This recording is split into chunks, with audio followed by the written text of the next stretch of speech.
আসসালামু আলাইকুম। প্রিয় দর্শক, আপনারা জানেন যে এই মুহূর্তে দেশে আওয়ামী লীগের সব ধরনের রাজনৈতিক কর্মকাণ্ড বন্ধ আছে। বন্ধ আছে এই কারণে সরকারি নির্দেশে এটাকে বন্ধ করা হয়েছে। সরকার বলেছে যে দল হিসাবে গণহত্যার জন্য আওয়ামী লীগের দায় কতটুকু সেটা একটা বিচার করা হবে ট্রাইব্যুনালে, এবং সেই বিচার যতদিন শেষ না হবে ততদিন পর্যন্ত আওয়ামী লীগ কোনো ধরনের পলিটিক্যাল অ্যাক্টিভিটিস করতে পারবে না। এখন সেই বিচার যদি আগামী নির্বাচনের আগে শেষ না হয় তাহলে আওয়ামী লীগ নির্বাচনে অংশ নিতে পারবে না দলীয়ভাবে।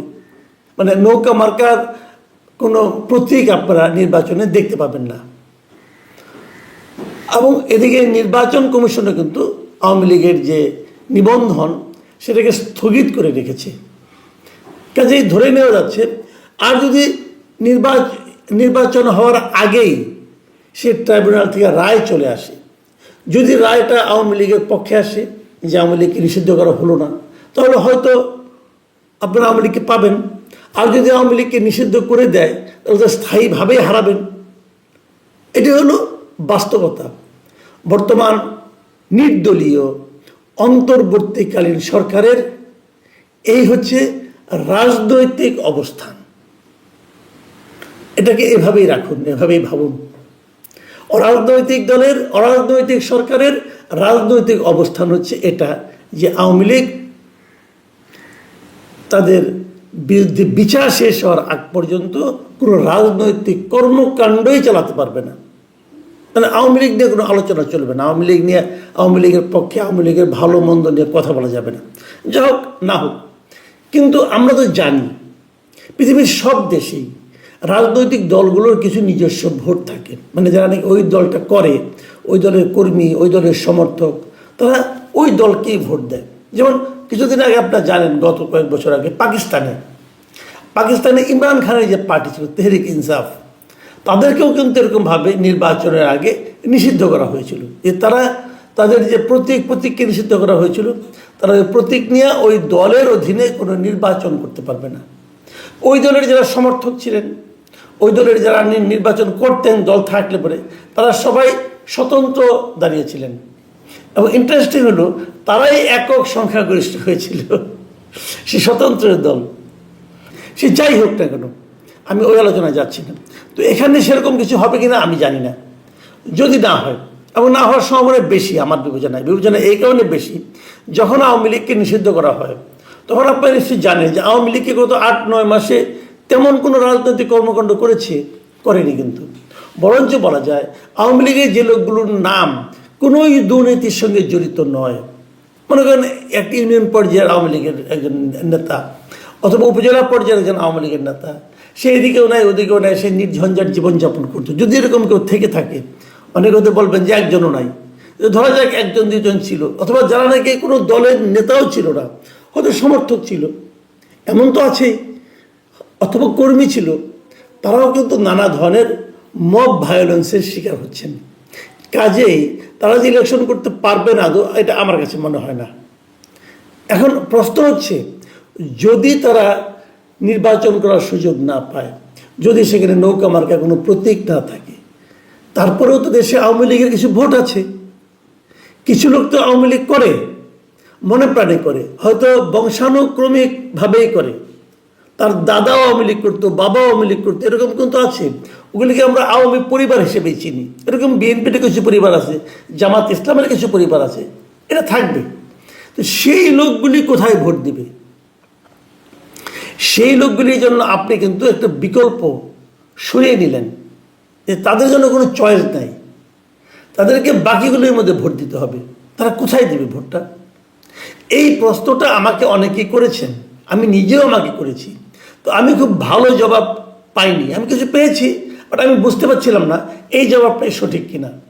তো যে কারণে ঠিক 7 দিন আগে আজকে থেকে আমি একটা জরিপের ব্যবস্থা করেছিলাম আমার এই চ্যানেলে। এখন অনেকে বলবেন যে তোমার চ্যানেল তো ভাই এরকম, তোমার চ্যানেলে তো ওই ধরনের লোক যে হুমড়ি খেয়ে পড়ছে। হতে পারে, আমার তো কিছু করার নাই। আমি তো কাউকে জিয়াফত করেও নিয়ে আসি নাই, গুরুজ ভয় দিয়ে নিয়েও আসি নাই, যে এখানে এটা ওপেন, আপনি যদি আসেন আপনিও তো আমার এখানে আসতে পারেন, ভোট দিতে পারেন, কোনো সমস্যা নেই। এবং ভোট দেওয়াটা খুবই সহজ। সহজ বললাম কেন, এই জরিপে বাংলাদেশে একটা জরিপ কত লোকে ভোট দেয়, আমার এই জরিপে ৭৮,০০০ মানুষ ভোট দিয়েছেন। ৭৮,০০০ ৭৮,০০০ মানুষের অপিনিয়নটা আপনাদেরকে আমি একটু পড়ে শোনাতে চাই। এবং এই ৭৮,০০০ ভোটের মধ্যে ২,০০০ লোক এখানে কমেন্ট করেছেন, মানে ওনারা লিখেছেন, মন্তব্য লিখেছেন। আমি সেই ২,০০০ থেকে বেছে বেছে গোটা ১০-১৫টা আমি কমেন্টও আপনাদেরকে একটু পড়ে শোনাতে চাই। ওগুলো পড়তে চাই এই কারণে যে ওটা শুনলে পরে আপনারা বুঝতে পারবেন যে আসলে মানুষের ভাবনা চিন্তাটা কী ধরনের। আমি চেষ্টা করেছি সব ধরনের মতামত নেওয়ার জন্য। আমি আগে জরিপের রেজাল্ট আপনাকে বলি এবং জরিপে আমি কী প্রশ্ন করেছিলাম সেটাও বলি।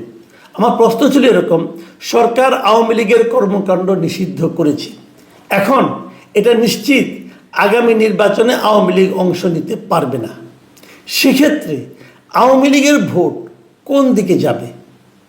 Simple question. কিন্তু আমার অপশন ছিল এনসিপির দিকে যাবে, নাকি বিএনপির বাক্সে যাবে, জামায়াতের বাক্সে যাবে। আরেকটা প্রশ্ন ছিল যে আওয়ামী লীগের ভোটাররা ভোট কেন্দ্রেই যাবে না। এই চারটা অপশনের মধ্যে এখানে আমাদের যারা নাকি আপনার এই ধরনের জরিপে আর কি 4টা অপশনই দেওয়া যায়, আর কি বেশি অপশন দেওয়ার কোনো সুযোগ থাকে না। এই জন্য আমি হয়তো আরও কটা অপশন দিতাম। যা হোক, এই 4 অপশনের মধ্যে আমি কী পেয়েছি সেটা আমি বলি আপনাদেরকে।